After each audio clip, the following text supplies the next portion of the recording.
a tratar de continuar, así no nos vamos tan tarde hoy. Ya me han dicho que mañana tenemos que estar acá a las 8:30 en ayunas. Sí. Ustedes, yo no. Cabe la posibilidad de que hagan análisis a alguien, así que vengan en ayunas por las dudas, les tienen que sacar sangre o alguna muestra. Pero yo me niego. A mí no me analicen nada. Bien, estamos hablando de la legitimación de quienes están habilitados para recurrir, quienes pueden interponer el recurso de apelación, que es el supuesto especial que nos convoca hoy. Y nos toca pasar a la contracara, no al recurrente, sino al recurrido. ¿Quién es el recurrido? ¿Quién es el apelado? ¿Quién es la persona o la parte con la cual deberá sustanciarse el recurso de apelación? Esto parece medio una verdad de perogrullo. Si apela el actor, la contraparte será el demandado; si apela el demandado, la contraparte será el actor. En principio esto es claro y es fácil. El problema se plantea en que no solo la sentencia definitiva es apelable, en la cual podemos tener muy claro quién es recurrente, quién es recurrido, quién es actor y quién es demandado, pero el proceso se nutre de incidentes, se nutre de un montón de actuaciones dentro del proceso que pueden generar a su vez recursos de apelación, porque pueden ser cuestionadas para que la alzada las revise. Y en ese caso, la calidad de actor y de demandado puede invertirse y puede ser incidentista e incidentado, el incidentista demandado, el actor incidentado, o viceversa, y ya tenemos polos distintos de las personas. Y si ese recurso es apelado, ¿quién es apelante? ¿Quién es apelado? ¿Con quién se debe sustanciar el recurso? En realidad es para lo que nos importa saber quién es el apelado, saber con quién se debe sustanciar el recurso. Porque no siempre los recursos se van a sustanciar con los polos tan claramente determinados. Eso dependerá de qué es lo que se recurre, quién recurre y con qué fundamentos.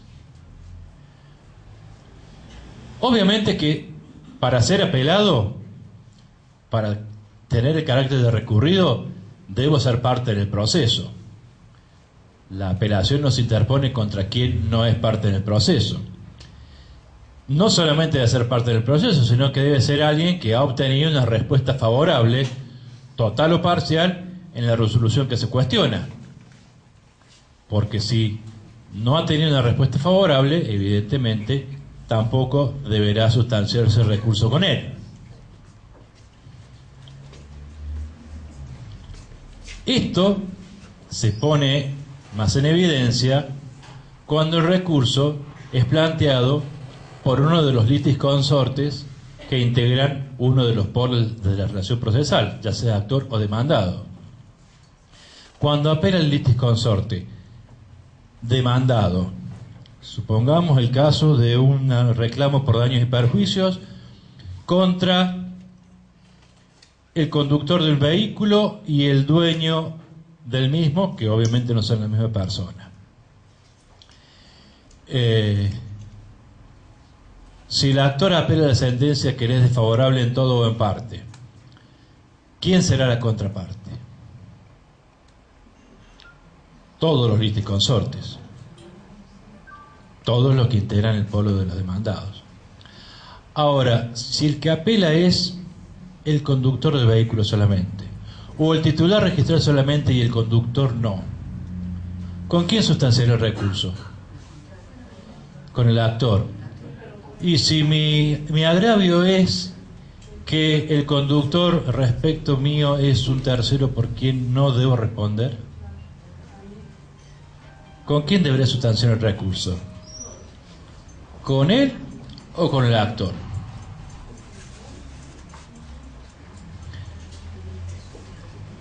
La contraparte es el actor, no el demandado. ¿Puede haber intereses contrapuestos entre los litis consortes? Sí, pero no se generan polos distintos de la relación procesal. Siguen siendo parte demandada. Que cada uno tendrá dentro de ese polo una legitimación diferente, un motivo de reclamar diferente o incluso un agravio diferente, pero no podemos generar una litis dentro de la litis. Es decir, tenemos actor, tenemos demandado y después tenemos una apelación entre demandado y demandado, porque le atribuye exclusivamente responsabilidad uno al otro. En realidad, el pretensor y el que obtuvo respuesta favorable en la sentencia fue el actor, no el litis consorte. Con lo cual, aun cuando el fundamento de mi recurso sea atribuirle exclusivamente responsabilidad a uno de los demandados para liberarme yo, el interesado en contestar, quien está habilitado para hacerlo, es el actor, no el codemandado. ¿Qué pasa si el que apela a los honorarios es el perito? El perito apela por derecho propio el importe de los honorarios que se le regularon. ¿Con quién debería sustanciar el recurso? En principio, con el condenado en costas, en la medida en que quede claro que el perito únicamente lo va a poder cobrar el condenado en costas, porque hay sistemas procesales e incluso leyes arancelarias particulares de determinadas profesiones que el perito está habilitado para cobrarle con independencia de la condena en costas. Y en todo caso, claro, el que pagó tendrá una acción de repetición contra el condenado en costas si es el que está liberado. En ese supuesto, ¿a quién le correré traslado yo del recurso de apelación? Pues deberé terminar ahí sí a los dos. Ahí sí deberé correrle traslado a los dos. Pero si es el condenado en costas quien apela al importe de la regulación de honorarios del perito, ¿con quién deberé sustanciar el recurso? ¿Con la contraparte? No, porque no tiene interés en eso y no ha sido motivo de su reclamo ni de su beneficio de condena. Si estuviera apelando la condena en costas, sí, allí no lo sustancio con el perito, lo sustancio con la contraparte. Pero si lo que está apelando el condenado en costas es el importe de los honorarios que él tiene que pagarle al perito, obviamente que debería integrar el litis con el perito, aunque el perito no sea parte. El perito en principio no es parte, salvo que adquiera tal condición expresamente porque solicita intervenir por derecho propio. Pero si hasta ese momento no lo ha hecho, pero los agravios son el importe que se le rueda de honorarios, por una cuestión elemental de respetar el derecho de defensa, debería sustanciarle con él y darle condición de parte.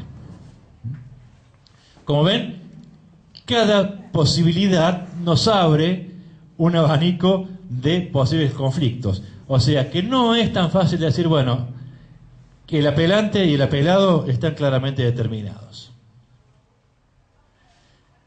Les adelanté yo, hace un ratito, que íbamos a hablar de este problema,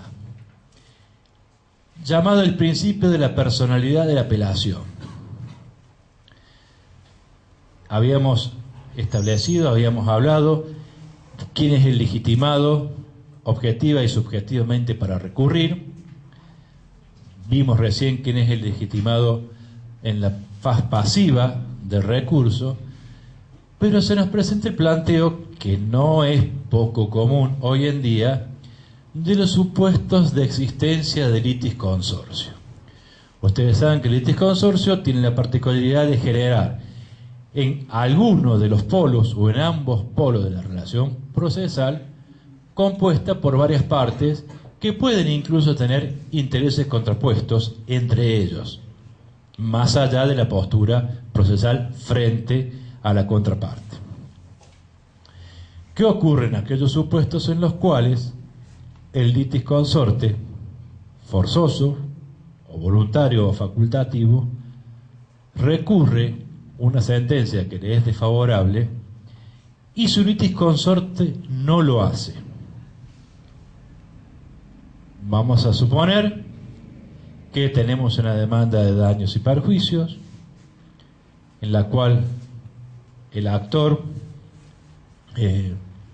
demandó al conductor y al titular registral con su citación en garantía pertinente a la compañía de seguros, obtuvo una sentencia favorable, se condenó a ambas partes, al conductor y al titular registral, a indemnizar al actor en función de la aplicación de los principios generales en materia de daños, y el conductor apela y el titular registral no. Por el principio de personalidad de la apelación, aquel que no recurrió, se dice que la sentencia está firme. ¿Por qué? Porque no recurrió. Pero si el conductor recurrió y en la Cámara alegó que de la prueba producida en primera instancia surgía claramente la culpa de la víctima, por lo cual él estaba liberado de responsabilidad. Y la Cámara entiende que efectivamente ha habido culpa de la víctima. Y entonces admite el recurso de apelación y rechaza la demanda en contra ¿de quién? Del apelante. ¿Y el otro? Y allí nos retrotraemos a un problema conceptual. ¿Qué es la sentencia? Si ustedes se ponen a leer a los procesalistas, no se ponen de acuerdo, sobre todo en decir ¿qué es la sentencia de primera instancia? ¿Es un acto jurídico condicional? Porque es un acto jurídico, sí, sin duda, pero mientras esté sujeto a revisión, mientras no esté firme, no es ejecutable, no puede considerarse que haya cosa juzgada, está sujeto a la condición de que la Cámara lo confirme. Si lo confirma, se daría cumplimiento a la condición y no tendríamos problema, pero si no lo hace, y no hablemos de si admite el recurso en su totalidad y revoca en su totalidad de sentencia, si lo admite parcialmente, si le modifica solamente el 10 acuo de los intereses, ¿cuál es la sentencia? Ese acto jurídico condicional cuya condición se cumplió, pero como lo modificó ya no es ese acto jurídico. ¿La sentencia es la de Cámara entonces? En la medida que no esté sujeto a un recurso de casación y eventualmente el extraordinario. Pero vamos a suponer que agotamos la vía recursiva en los recursos ordinarios nada más. La sentencia entonces es la de Cámara. ¿Y la de primera instancia qué es?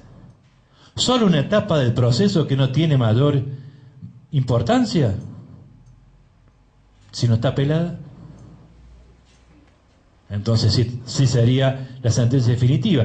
Es decir, discutir la naturaleza jurídica de la sentencia ya de por sí, no digo a mí, porque soy un comegato en esto, pero a los grandes autores, Palacio, Alvarado Belloso, Hitters, todos tratan de definir qué es la sentencia, encasillándolo dentro de los conceptos jurídicos en los cuales nos movemos, y no se ponen de acuerdo. Pero desde el punto de vista de la lógica, ¿puede sostenerse que hay dos sentencias en un proceso? Una que condena a uno porque considera existente un hecho y otra que libera a otro porque considera que ese hecho no existe. ¿Pueden coexistir dos sentencias tan contradictorias? Y si pueden coexistir, si admitimos que ontológicamente es válido, que filosóficamente puede ocurrir porque se trata de una cuestión de mero corte procesal, que no se trata de la verdad real, que no se trata de la afirmación de existencia e inexistencia de un mismo hecho, lo cual sería el principio de contradicción. Si admitimos esa posibilidad, ¿para qué lado inclinamos la balanza? ¿Es extensible los efectos de una resolución de Cámara al litis consorte que consintió la sentencia de primera instancia tal como estaba redactada sin cuestionamiento alguno por el solo hecho del recurso ajeno? Hay varios principios en juego. Recordarán ustedes aquellos principios que informan el régimen procesal. El primero de todos, el principio dispositivo, aquel que establece que son las partes las dueñas de la acción y de la excepción y de la defensa y de su derecho, con lo cual perfectamente pueden no hacer lo que pueden hacer o incluso intentar hacer aquello que no pueden hacer. Si por aplicación pura del principio dispositivo, yo puedo decir, el que no apeló, consintió, si consintió, la sentencia contra él hace cosa juzgada, es inamovible, es inmutable. También puede entrar en juego el principio de preclusión, aquel que dice que vencido el plazo pactado, pautado por la ley para la realización de determinado acto no hecho, se pierde, fenece la posibilidad de ejecutarlo y esa oportunidad no vuelve a renacer. Vamos un poco más allá, la cosa juzgada. Más allá de la cosa juzgada material, la cosa juzgada formal, acá tenemos una sentencia que respecto de una persona quedó firme. ¿Puede ser modificada por el recurso de otro? Aún incluso en contra de la voluntad de aquel que a la postre puede resultar beneficiado. Por otra parte, las reglas de la lógica nos indican que no puede pregonarse la existencia e inexistencia de un mismo hecho en un mismo acto. Las reglas de la lógica nos indicarían que no puede admitirse la posibilidad de que exista una sentencia de condena para uno fundada en la existencia de un hecho y otra sentencia de liberación para otro fundada en la existencia de ese mismo hecho. Más allá que acá no se trata de la existencia o inexistencia de un hecho, sino las consecuencias jurídicas de determinada conducta.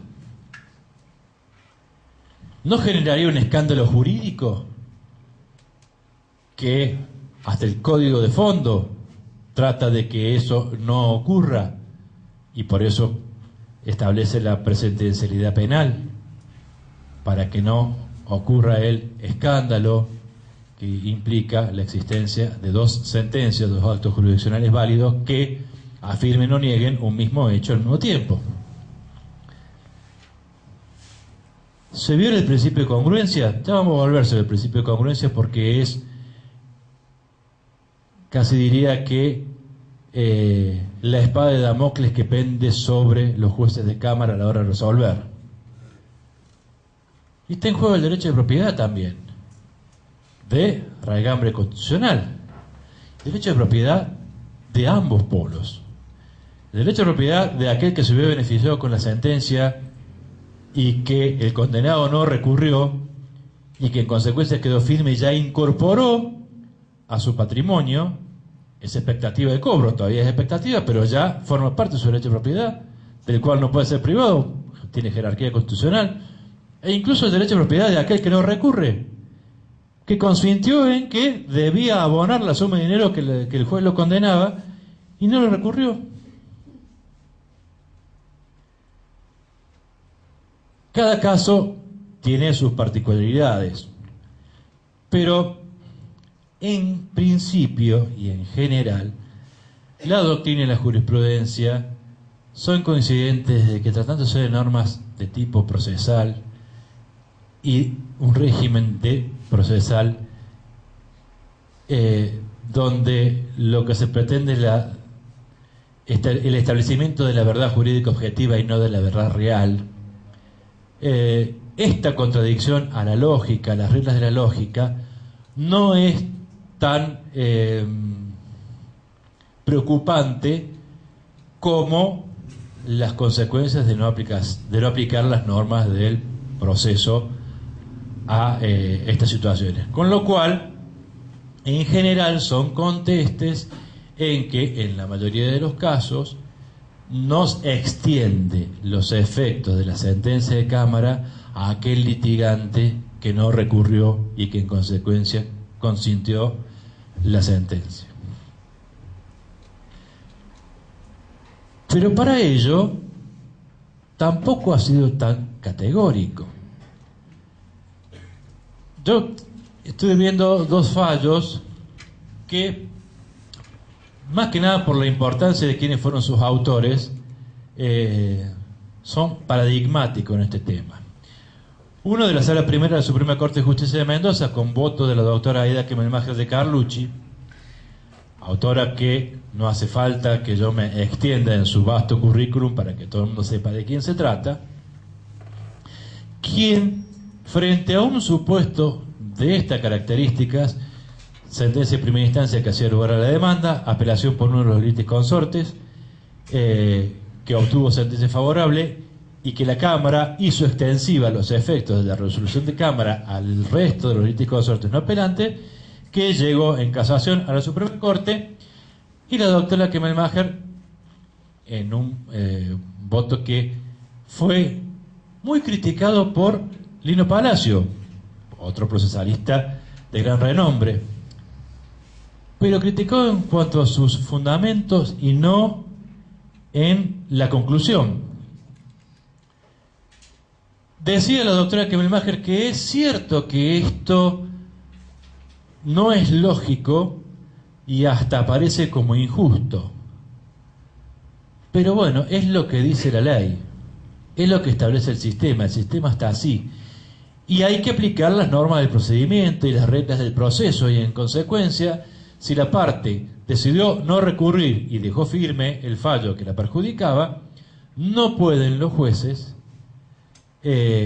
modificar esa voluntad presunta del condenado, haciéndole extensivo los efectos de una apelación que él no interpuso.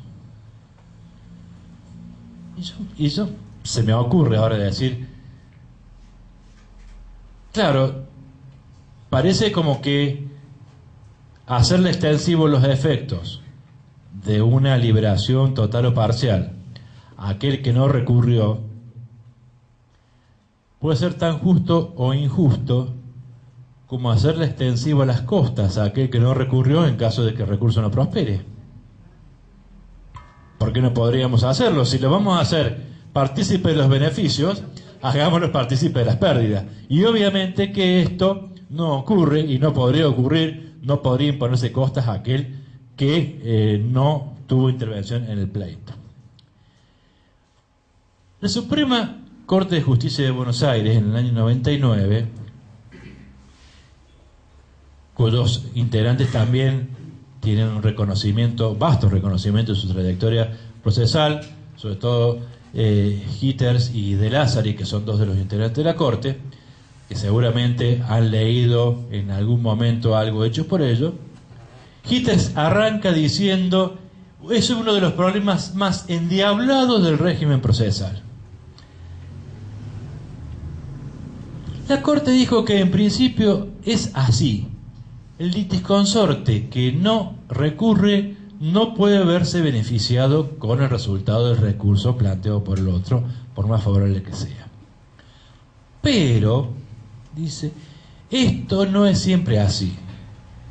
Porque si se trata, dice, de obligaciones solidarias, en el cual el régimen de fondo hace que los efectos de las defensas planteadas por un deudor solidario benefician a todos los otros, que las cláusulas de extinción de las obligaciones esgrimidas por uno afectan a todos los otros, dice, si son solidarias, entonces sí extiende, porque hace la existencia misma de la obligación, y en consecuencia no puede ser.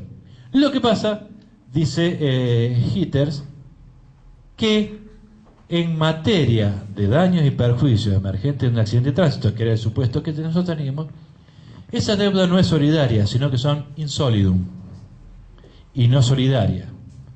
Con lo cual, dice, por eso es que no se hace extensiva la condena. De Lázari dice, estoy de acuerdo en todo lo que dice, salvo en el tema de las obligaciones solidarias. Porque decir que la obligación es insolidum, en definitiva, es lo mismo que decir que es solidaria.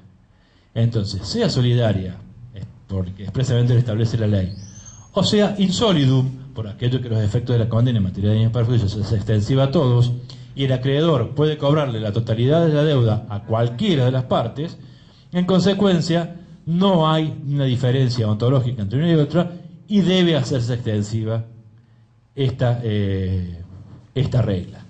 En definitiva, por el voto mayoritario salió como que no corresponde ser extensiva, pero ya hay un autor que dice, no, ojo, hay dos en realidad que dicen, sí podría hacerse extensiva en estos determinados supuestos, lo que pasa es que Hitler dice, ese supuesto no se da en este caso, por eso es que termina rechazándolo, y el otro vocal sí. O sea que esto nos está abriendo una puerta importante. Yo les cuento un caso que nos tocó a nosotros, que resolvimos en contra de esta doctrina. Y ustedes, yo se los cuento, por supuesto hablando en favor mío, y ustedes después me dicen qué les parece. Una persona sale en una publicidad del Banco de Córdoba con la tarjeta cordobesa, la tarjeta en la mano, pasando muy sonriente, dando la sensación de que el éxtasis que generaba tener la tarjeta cordobesa en la mano era realmente inconmensurable. Era una foto que llamaba a adquirir la tarjeta. Este buen muchacho, porque era un chico joven, no le voy a decir la edad para que no entremos a discutir si era joven o no era joven, entabló demanda en contra del banco por uso indebido de imagen, porque decía que él nunca había brindado el consentimiento para ser utilizado en una publicidad. Citado a contestar la demanda, el banco pidió que se llamara como tercero interesado a la agencia publicitaria, que era quien había tomado la foto y quien se la había dado al banco para que en realidad quien había publicado, hecho la publicación de esta foto como publicidad para el banco, y de hecho le había cobrado el banco por esa publicidad. Se citó como tercero a esta empresa publicitaria y la empresa compareció, contestó demanda diciendo: no es cierto que no haya brindado el consentimiento. De hecho, se convocó a un casting para que todos los que les interesara participar vinieran. Él fue uno de los participantes del casting, se sacó la foto voluntariamente, se le pagó, y aquí está el recibo, 500 pesos, con lo cual él prestó consentimiento para que la foto fuera publicada. No existe el instrumento, había un formulario que estaba firmado, pero que luego el actor negó la firma y esa firma no se acreditó en juicio. El juez de primera instancia consideró que no estaba acreditado el consentimiento e hizo lugar a la demanda por el importe que estaba reclamando y condenó al banco e hizo extensiva la condena al citado como tercero. El banco no apeló, pero apeló la empresa publicitaria. Y el motivo de agravio de él era decir: hubo consentimiento, cobró, el cobro de esa suma de dinero está acreditado porque está reconocido, en consecuencia no puede hablarse de un uso indebido de la imagen, revoque la condena. Y se hizo lugar a la apelación y se revocó la condena en contra de la agencia publicitaria.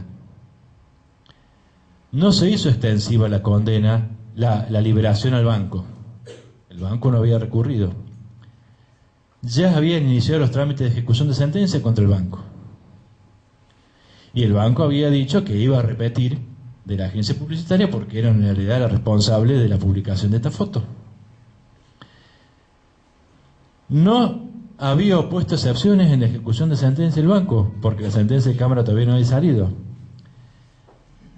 Pero después se impugnó diciendo que habiendo cosa juzgada en la sentencia de Cámara que establecía que había existido consentimiento por parte de quien se había sacado la foto, y estaba claro el consentimiento, el tipo posaba con una tarjeta, había cobrado, sí, decía, no, me pagaron por ir al casting. Digo, la primera vez que me entero que por ir a un casting te pagan.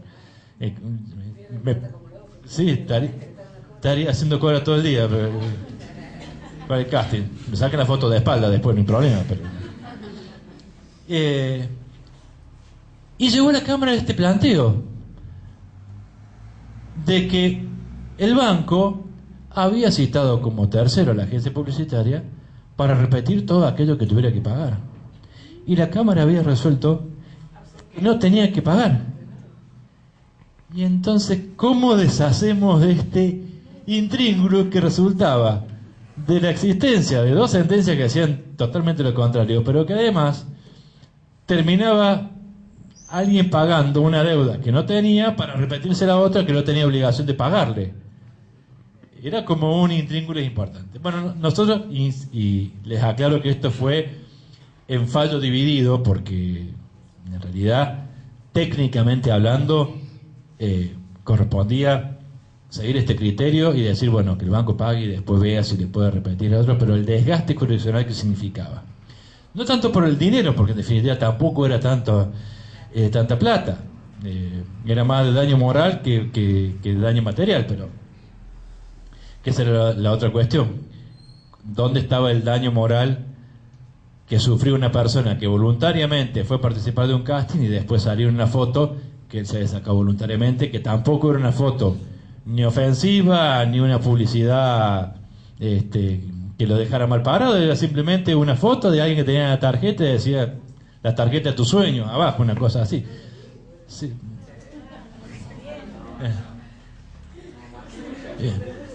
Por mayoría resolvimos hacer extensivos los efectos de la liberación al banco y dejar, digamos, sin efecto aquella ejecución que se estaba intentando contra el banco. Creo que era más que nada una razón de estricta justicia, más que de aplicación de principios procesales puros. Y yo reconozco que es cuestionable, digamos, desde ese punto de vista, la resolución. Duermo tranquilo, les aclaro, con eso no me preocupo demasiado, pero esto simplemente es para mostrar que el problema no es meramente teórico. El problema se plantea y cada vez más a menudo, porque además esto tiene mucho que ver con las posibilidades económicas, cada vez más. Parece que todavía no hemos hablado del tema de la limitación por el monto, ¿no? Ya, bueno, ya llegamos. Una preguntita, sí. con respecto a... En Mendoza tienen la apelación adhesiva, que también puede servir de decir, no, por lo menos no se adhirió a la apelación. No sé si en la Corte de Buenos Aires, no lo conozco. Ya vamos a hablar de la apelación adhesiva. Okay, ¿Qué? Sí o no. Sí. Porque la apelación adhesiva es la oportunidad que se le da al recurrido de ampliar, no al litisconsorte. Me adelanto un poquito. La apelación adhesiva es, en algunos regímenes procesales se permite que al contestar agravios, el recurrido tiene la posibilidad de, aun cuando no haya apelado él, de expresar los agravios que la resolución le causa. Cito un ejemplo más sencillo. Reclama por daño y perjuicios. Reclamé 100.000 pesos por un hecho que considero dañoso, que considero que es responsabilidad del demandado. La sentencia me hace lugar a la demanda, dice el demandado es responsable, pero condena a indemnizar, en vez de 100 que yo pedí, 80.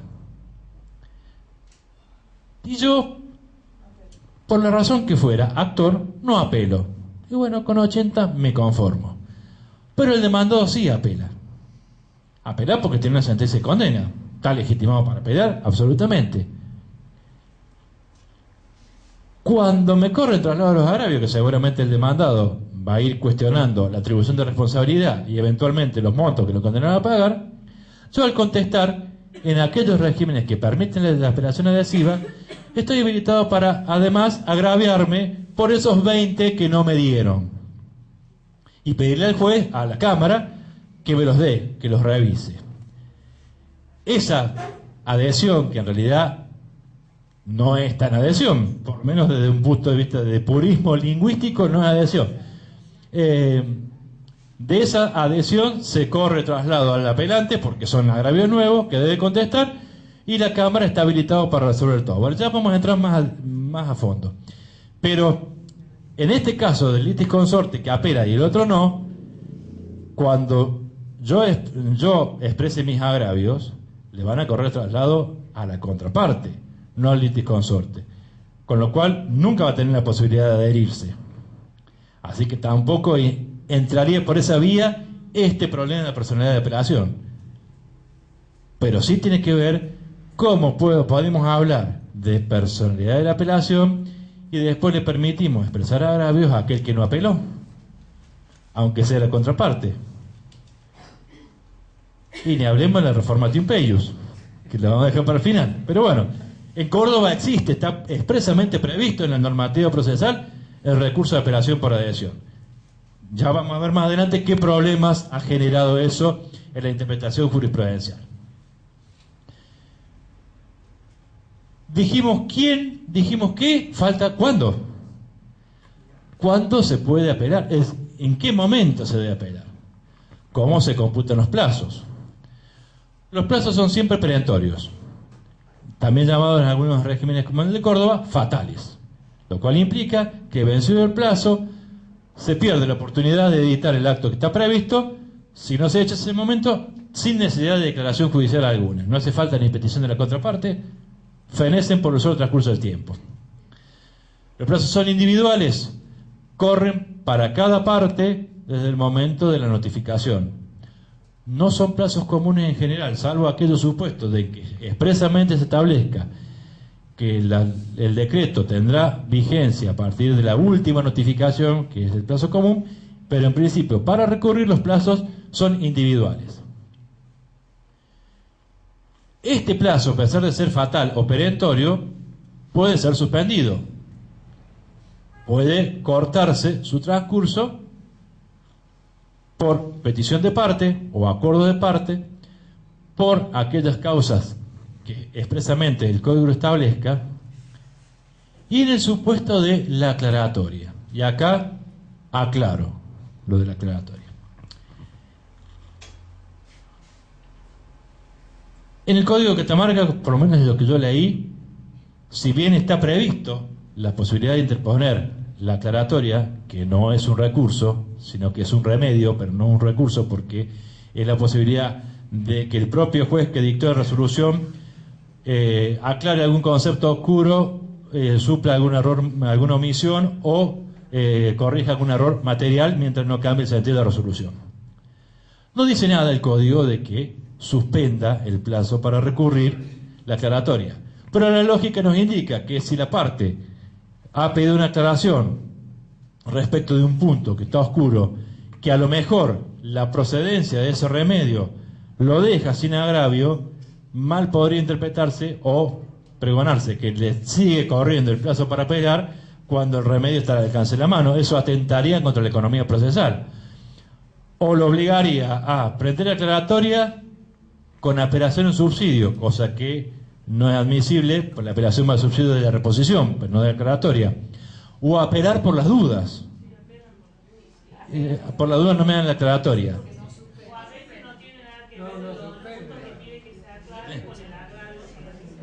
Sí. En el Código de Catamarca, evidentemente no. En Córdoba, expresamente, dice que la aclaratoria suspende el plazo para recurrir todos los recursos, no solamente la apelación. Con lo cual, hay algunos especialistas en pedir aclaratoria. Plantean aclaratoria, le suspenden el plazo empieza a correr nuevamente y entero desde el momento que le notifican el resultado de la aclaratoria. Con lo cual, en aquellos recursos que deben fundarse en el momento de la interposición, como por ejemplo la casación, es más que importante. Para la apelación por ahí no tanto, porque la apelación, sobre todo en Córdoba, que no tenemos la distinción entre libremente en relación, todos los recursos se sustancian y se fundan en Cámara, entonces no tiene tanto problema con la sentencia de primera instancia. Pero con la sentencia de Cámara, inmediatamente piden aclaratoria. Sí, aclare cómo se escribe el nombre del vocal que votó en primer voto. Cualquier cosa. La aclaratoria. No me queda claro por qué no me hicieron lugar a la apelación. Acláreme, está todo el fundamento de la sentencia.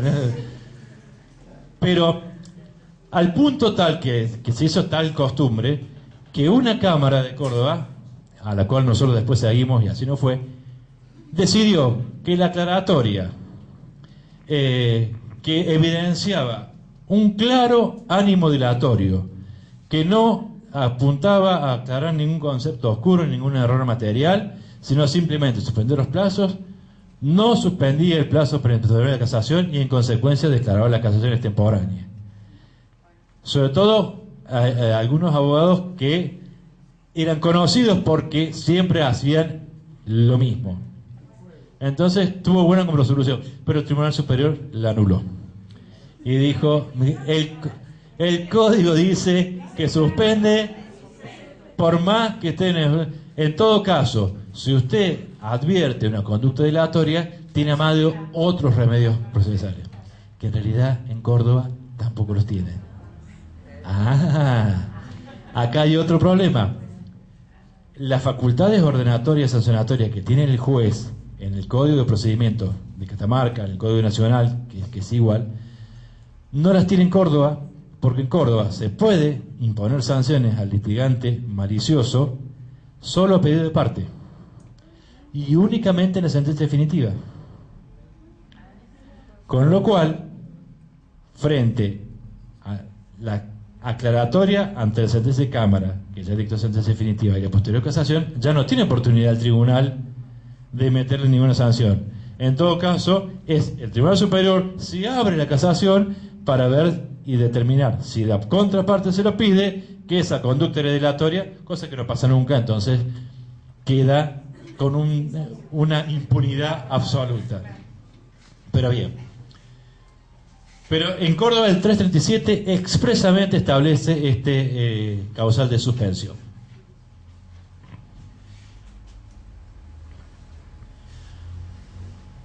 En materia de cómputo de plazos parecería que no tienen ningún problema, sobre todo porque yo no he visto que el Código de Catamarca tenga el recurso de revisión, que sí tienen Córdoba, que sí tienen algunos códigos, que es un plazo que se computa por años, porque puede plantearse recurso de revisión hasta 5 años después de dictar la sentencia, cuando se dan algunos supuestos de admisión.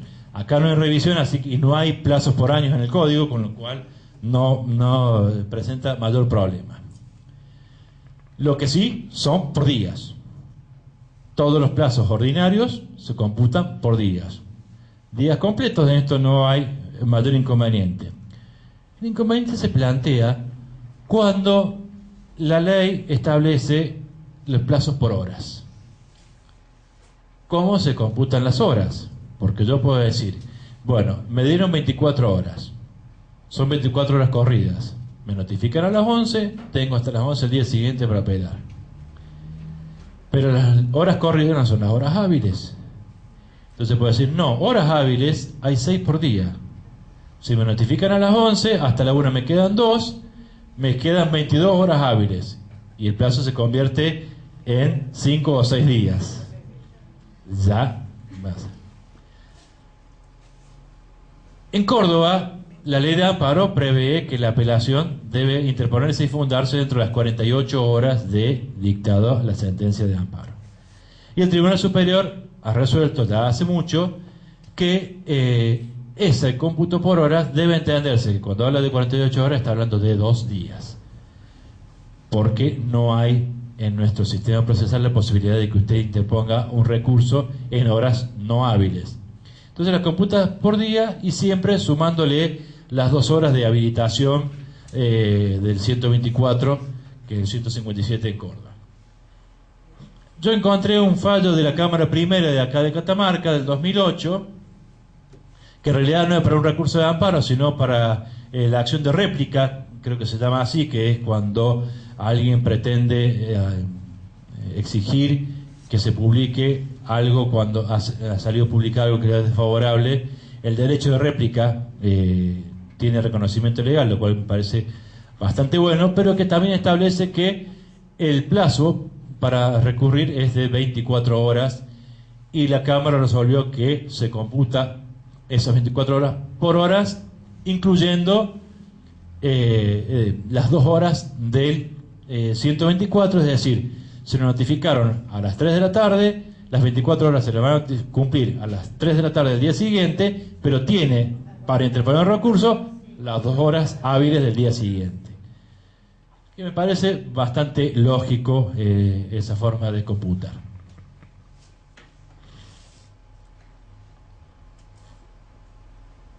Un tema que ha generado alguna discusión. Me notifican una resolución que me causa agravio. Interpongo recurso de apelación. Soy patrocinante, no apoderado. En Córdoba el patrocinante está habilitado para plantear recursos que no necesiten fundamentación, pero en aquellos supuestos en los cuales el patrocinante no puede hacer nada sin la firma de su cliente. Si no tienen la firma, ¿qué debe hacer el tribunal? Devolverlo. Si a mí todavía no se me venció el plazo para recurrir, ¿puedo volver a presentar el mismo escrito subsanando el defecto? No, porque es inexistente. Se subsana lo que existe. No, me devolvieron el escrito. Presento uno nuevo. Sí. Un escrito nuevo. Y en aquellos supuestos tienen acá, bueno, el de réplica sí tiene que interponer y fundar en el mismo acto recurso, pero en el Código de Procedimientos no he visto yo recursos que deban fundarse en el mismo acto. En Córdoba, la ley de arancel establece que las apelaciones de honorarios de los abogados y de los peritos deben interponerse y fundarse en el mismo acto. Bien, ¿qué pasa si al segundo día notificado interpone el recurso el letrado quejándose por sus honorarios sin fundarlo? El tribunal resuelve no cumpliendo con la carga de fundar el recurso, a la apelación no ha lugar y todavía el plazo no feneció. ¿Podrá corregir, apelar nuevamente? ¿Precluyó su oportunidad de apelar cuando lo hizo una vez mal o no?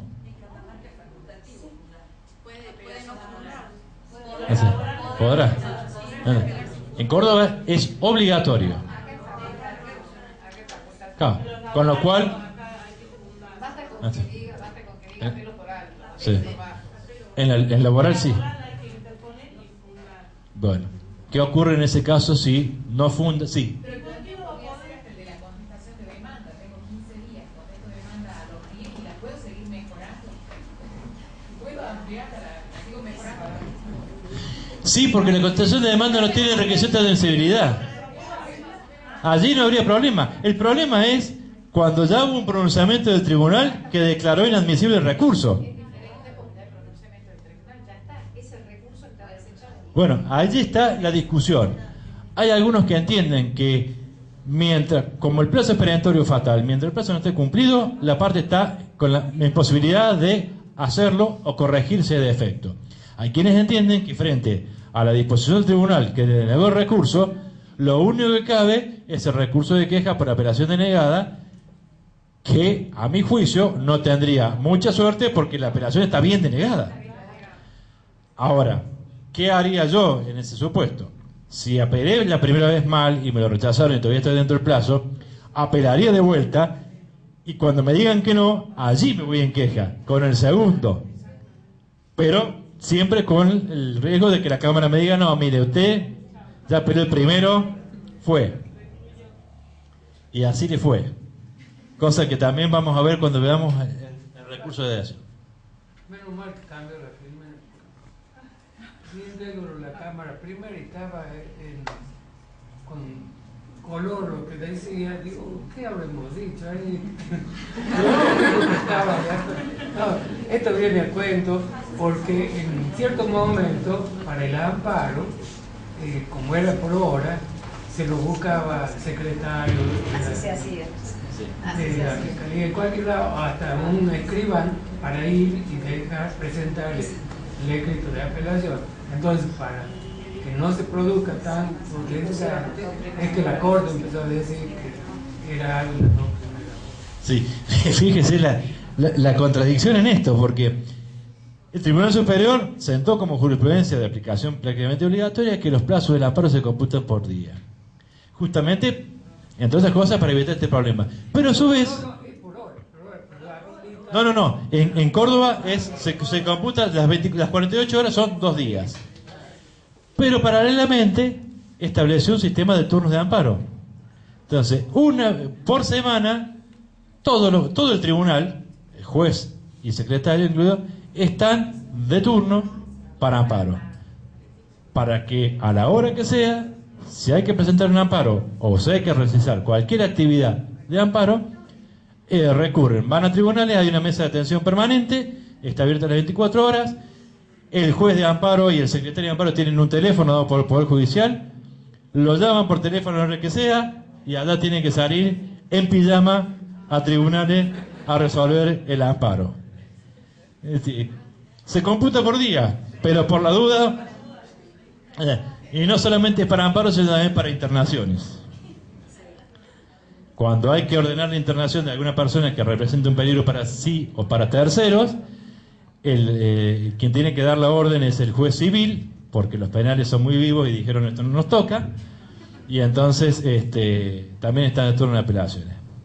Y así le pasó a una amiga mía, que una amiga mía jueza, que una vez había una persona subida a una antena, amagando con tirarse, implicaba un peligro para sí mismo fundamentalmente y para terceros si es que le caía arriba a alguien, y estaba ella al pie de la antena con el fiscal penal. Entonces el fiscal penal decía que no se tire, así te toca a vos, y ella decía que se tire, así te toca a vos. Por suerte no se tiró, pero estas cosas pasan.